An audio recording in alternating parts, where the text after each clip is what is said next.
Urban Leaguers, it is that time. We are about to get back on stage and have another conversation. But let me ask you this. How did you enjoy the Experian panels? How did you enjoy them? Clap it up. A lot of information shared, a lot of jewels shared. So make sure you stop by Experian. They definitely have some goodies for you. But I am excited to bring to the stage a DCSS Live. So we're going to get into the LinkedIn Labs. But before we do that, DCSS Live, Digital Careers and Success Series, I'm excited to introduce their host, Kenneth Johnson.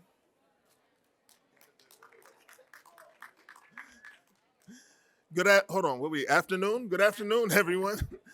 Look, thank you for coming out. I really appreciate it. I'm extremely excited today to introduce my friend, actually, Lorraine K. Lee.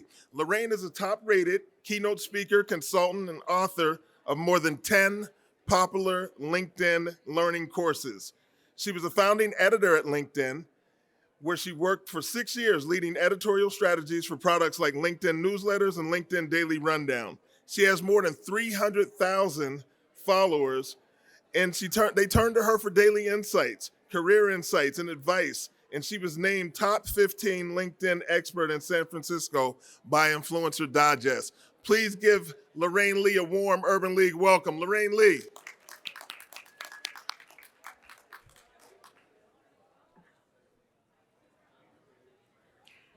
Most people don't use LinkedIn correctly. Today, I'm going to make sure you are not one of those people. Now, most people think of LinkedIn as a job site. And they're right, LinkedIn is a wonderful job site. But it is no longer just a job site. The platform is now centered around conversations and community. I love talking about LinkedIn presence because presence encompasses two very important things: how you come across to others and where others come across you. When you can do these two things well, that is when you truly stand out as a professional and stay competitive both in good markets and more difficult ones. I want to share some data with you. For all my job seekers in the audience, every 8 minutes, someone is hired on LinkedIn. For anyone looking to become a thought leader or an expert in their industry, 3 million people post on LinkedIn.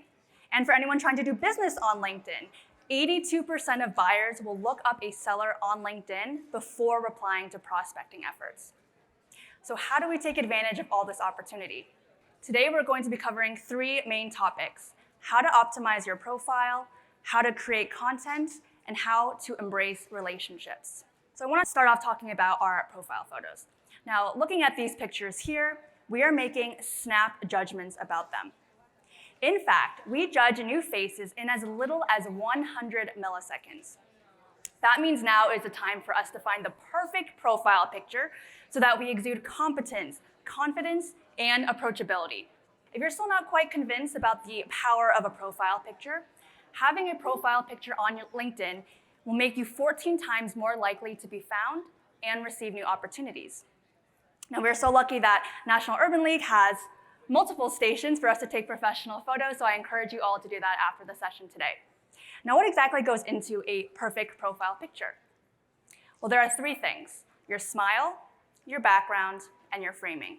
Now, looking at these smiles here, these are all wonderful profile pictures. They look happy, approachable, genuine, and of course, they are smiling. But they're not just smiling, they are exhibiting something called the Duchenne smile. So let's take a closer look at what a Duchenne smile is. We have 2 photos of yours truly. I'm smiling in both of them, right? My mouth is upturned, but they're giving off different energies. Now, this first photo here is what you would call a social smile or a polite smile. You're not really feeling the happiness there.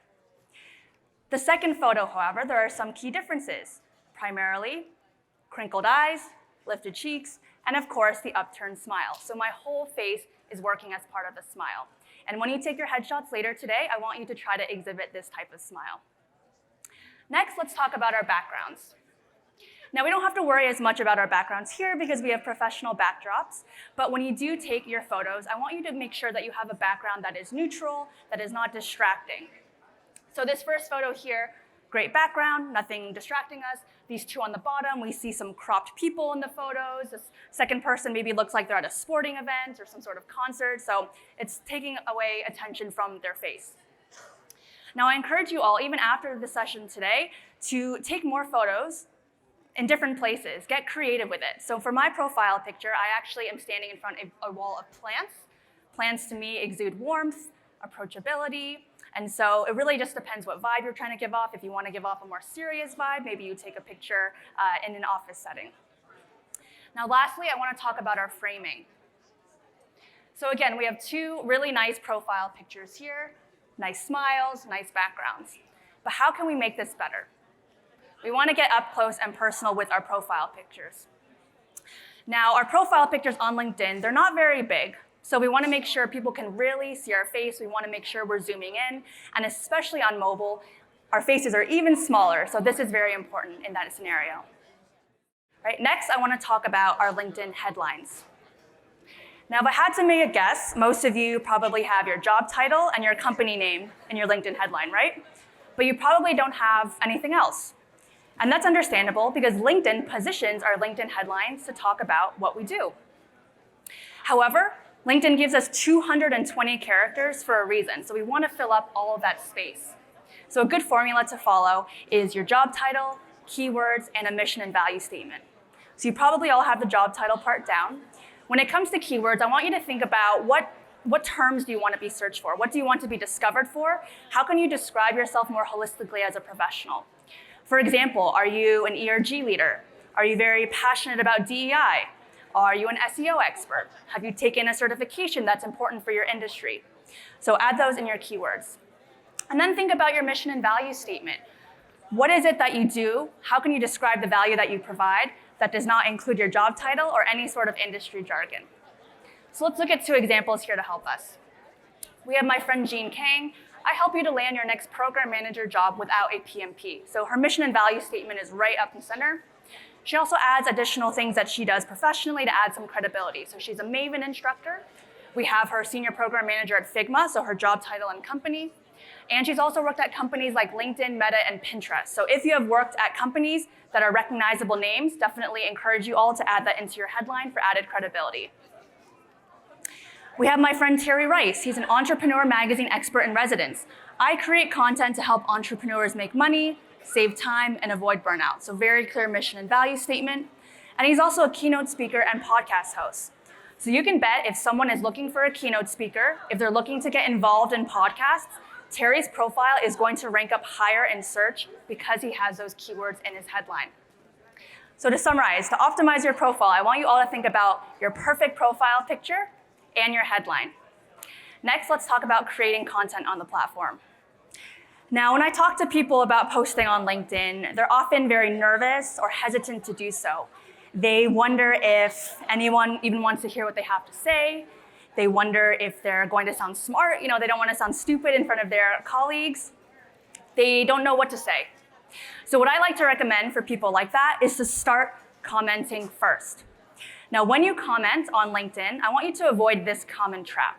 So we see a lot of this on LinkedIn. I agree, well said, thanks for sharing. Now, these are all very supportive, very nice comments, but they're not really showing me your area of expertise or what you can bring to the conversation. Instead, you're going to want to try comments like this.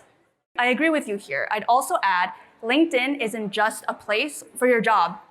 Your whole professional brand and identity is represented here.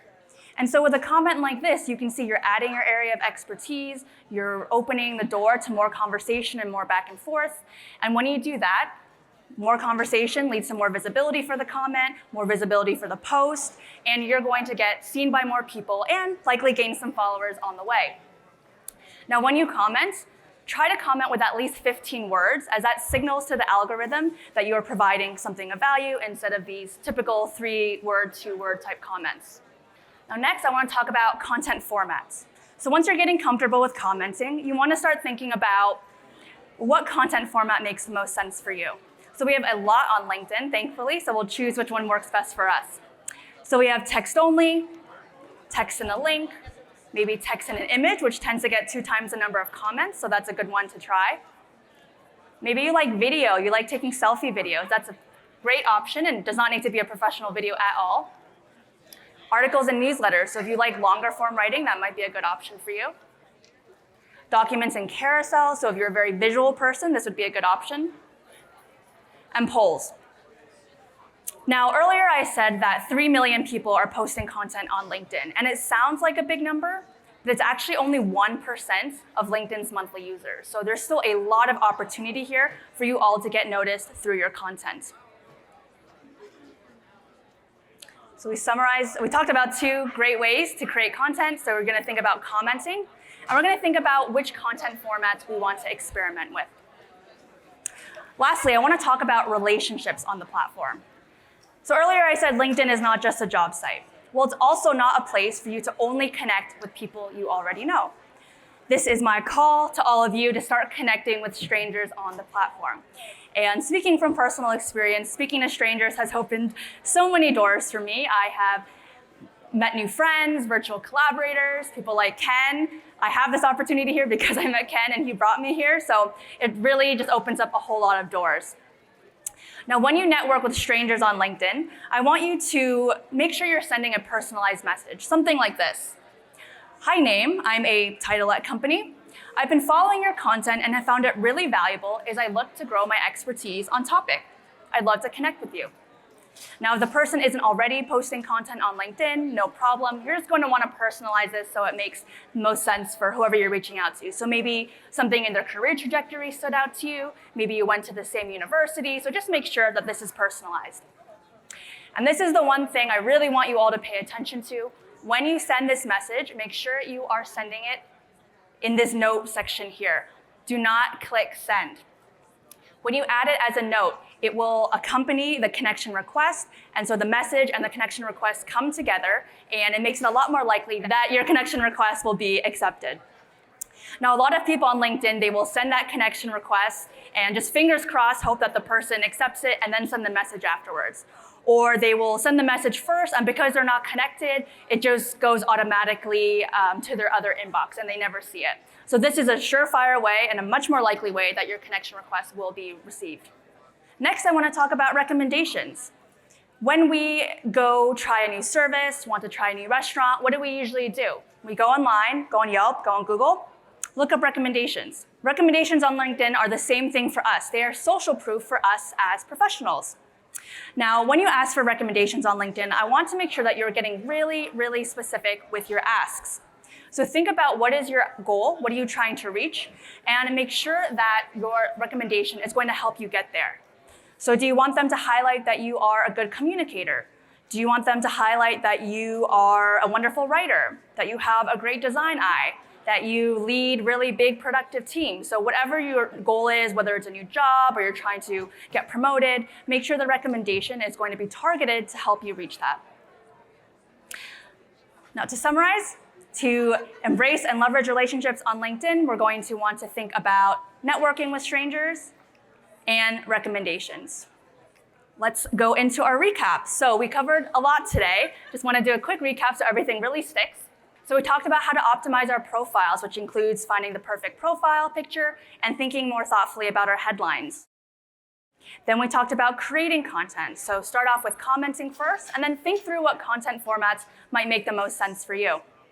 And then make sure to embrace and leverage your relationships. So that involves networking, reaching out to strangers, and then also making sure that you ask for recommendations that help you get closer to your goal. Thank you so much, everyone, for attending my session today. I hope you feel more energized and empowered to tackle your LinkedIn presence. And definitely connect with me on LinkedIn, and I will see you there. Thank you so much. That was fantastic. I don't know, but we were taking notes and scanning our LinkedIn profiles to see how we ranked and how we were performing. So Lorraine, Kaylee, we certainly thank you for that.